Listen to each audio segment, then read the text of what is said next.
Many landmark judgments have interpreted and clarified various provisions of the Constitution. In conclusion, I would like to add that the Constitution of India is a unique document that reflects the aspiration and values of the people and is a testament to the commitment and freedom of the Indian people. Thank you everyone. This is all from my side. Jai Hind. द्वितीय वर्ष की छात्रा हूँ। आज मैं आप सबके समक्ष हमारे मौलिक अधिकारों के बारे में बात करना चाहती हूँ। मौलिक अधिकार ऐसे बुनियादी मानव अधिकार हैं जो मानव को गरिमा के साथ जीने के लिए आवश्यक हैं। इन अधिकारों में स्वतंत्रता का अधिकार, शिक्षा का अधिकार, शोषण का अधिकार और समानता का अधिकार शामिल है। ये अधिकार इतने विशाल है कि ना तो इन्हें छीना जा सकता है और ना ही इन्हें कम किया जा सकता है।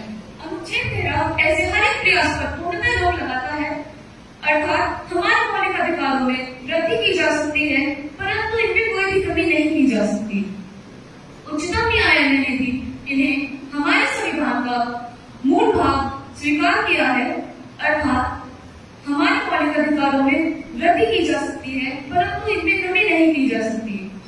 इस महान देश के नागरिकों के रूप में हम सबका ये कर्तव्य है कि अपने अधिकारों के प्रति जागरूक हो और उन सबको जागरूक करें जो अपने अधिकारों से वंचित हैं।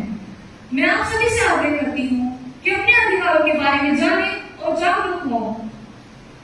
हम सबका ये कर्तव्य बनता है कि जिन लोगों के अधिकारों से वंचित रखा गया है उन सबके साथ खड़े हों।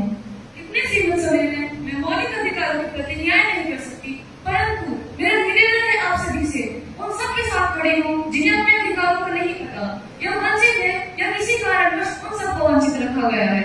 आप सभी ने बहुत ध्यान से सुना। रात आपके समक्ष संविधान की प्रस्तावना के विषय पर विचार प्रस्तुत करना चाहती हूँ।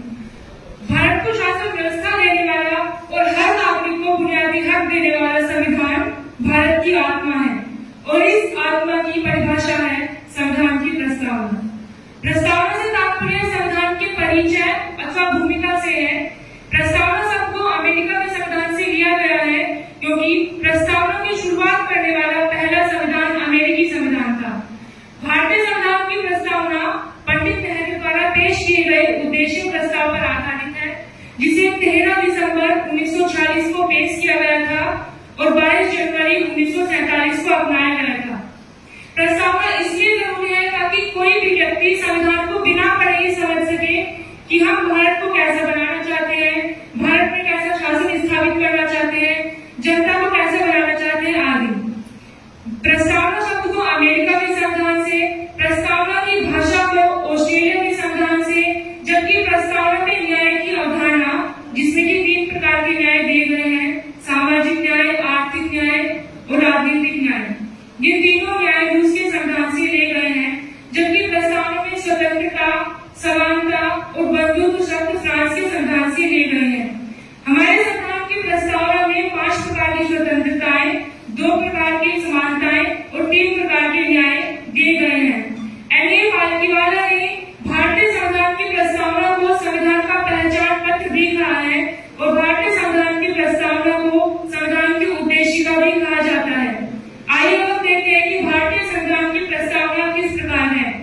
हम भारत के लोग भारत को संपूर्ण प्रभुत्व संपन्न, समाजवादी, पंथनिरपेक्ष, लोकतांत्रिक गणराज्य घोषित करने के लिए तथा उसके समस्त नागरिकों को सामाजिक, आर्थिक और राजनीतिक न्याय, विचार, अभिव्यक्ति, विश्वास, धर्म और उपासना की स्वतंत्रता, प्रतिष्ठा और अवसर की समता प्राप्त कराने के लिए तथा उन सब में व्यक्ति की गरिमा और राष्ट्र की एकता और अखंडता सुनिश्चित करने वाली बंधुता बढ़ाने के लिए आज अपनी संविधान सभा में दृढ़ संकल्प होकर तारीख 26 नवंबर 1949 को एकता द्वारा इस संविधान को अंगीकृत, अधिनियमित और आत्मान्वित करते हैं।